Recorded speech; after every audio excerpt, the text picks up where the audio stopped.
세법상 가산세는 세법상 의무의 성실한 이행 확보를 위해 징수하는 것입니다. 예를 들어서 어떤 의무가 있을 때 그 의무를 이행하지 않으면 무슨 불성실 가산세 같은 것을 물리는 거죠. 가산금은 지연 손해금을 의미합니다. 납부기한 이후에 납부를 할 경우에 납부를 늦게 한 것에 대해서 이자를 물리는 거죠. 그래서 가산세와 가산금은 원래 이런 차이가 있습니다. 그런데 납세 의무자 A가 본세를 체납했고 가산세를 체납했고 가산금을 체납한 상태입니다. 그런데 과세관청에서 100원을 징수했습니다. 그러면 이 100원을 어디에 충당할 것인가가 문제가 되는데요. 민법 479조 1항은 변제 충당을 할 때 비용부터 충당하고 그 다음에 이자에 충당하고 그 다음에 원채권에 충당하도록 되어 있습니다. 2010년 전 구국세징수법 4조도 이와 유사한 구조를 취했는데요. 체납 처분비에 우선 충당하고 비용에 해당되죠. 가산금, 이자에 해당되죠. 여기에 충당하고 그 다음에 국세에 충당하도록 되어 있었습니다. 하지만 2010년도에 국세징수법이 개정이 돼서 체납 처분비에 우선 충당하고 그 다음에 본세에 충당을 하고 그 다음에 가산금, 지연이자에 충당하도록 법이 바뀌었습니다. 민법과는 다른 입장을 취한 거죠. 그리고 2019년에 국세기본법, 국세징수법이 개정이 돼서 가산금이라는 용어를 납부지연 가산세라는 용어로 변경하였습니다.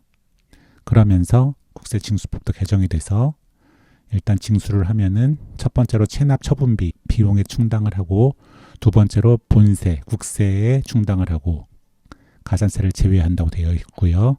그 다음에 가산세. 이때 이 가산세는 납부지연 가산세도 포함하는 개념이니까요. 가산금에 충당하도록 되어 있습니다. 그리고 또 용어가 조금 바뀌어서 현행 국세징수법 3조는 강제징수비, 그러니까 체납처분비 대신 강제징수비라는 용어를 사용하고 있고요. 그 다음에 가산세를 제외한 국세, 그 다음에 가산세에 충당하도록 되어 있습니다. 다만 이제 법이 개정되면서 부칙들이 여러 개가 있는데요. 부칙에서 적용 시기를 제한하고 있기 때문에 부칙에 주의해서 체크를 항상 해봐야 됩니다.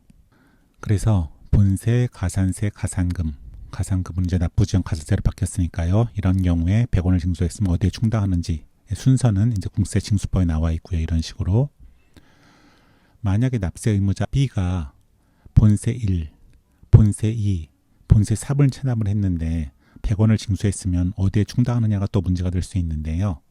대법원 2005-11848, 2011도 20321은 국세 같은 경우의 충당에는 민법의 법정 변제 충당, 민법 477조에서 479조까지가 적용되지 않는다고 했습니다. 특수성이 있다는 거죠. 그래서 과세권자가 어느 것에 먼저 충당해도 적법하다라고 판시했습니다. 다만 예외가 있는데요. 체납자의 변제이익을 해치는 특별한 사정이 있는 경우에는 변제이익이 큰 것부터 충당해야 되지만 이런 특별한 사정이 없다고 한다면은 과세권자가 본세 1, 본세 2, 본세 3 중 어느 것에 먼저 충당해도 위법하지 않다라고 판단했습니다. 따라서 과세관청이 어느 하나에 충당하는 조치를 취했다고 한다면 그것에 따라서 원칙적으로 충당의 효력이 발생합니다. 과세권자가 본세 1에 충당했으면 본세 1에 충당된 효과가 발생하는 거고요. 본세 2에 충당했으면 본세 2에 충당한 효과가 발생합니다. 하지만 만약에 과세관청이 어느 하나에 충당하는 조치를 취하지 않은 상태에서 충당이 문제가 된다고 한다면 안분 비례해서 충당한다고 보아야 할 것입니다. 그러니까 33원, 33원, 33원. 과세권자가 먼저 충당하는 조치를 취했느냐 안 했느냐에 따라서 구분될 수 있다고 봐야 할 것 같습니다.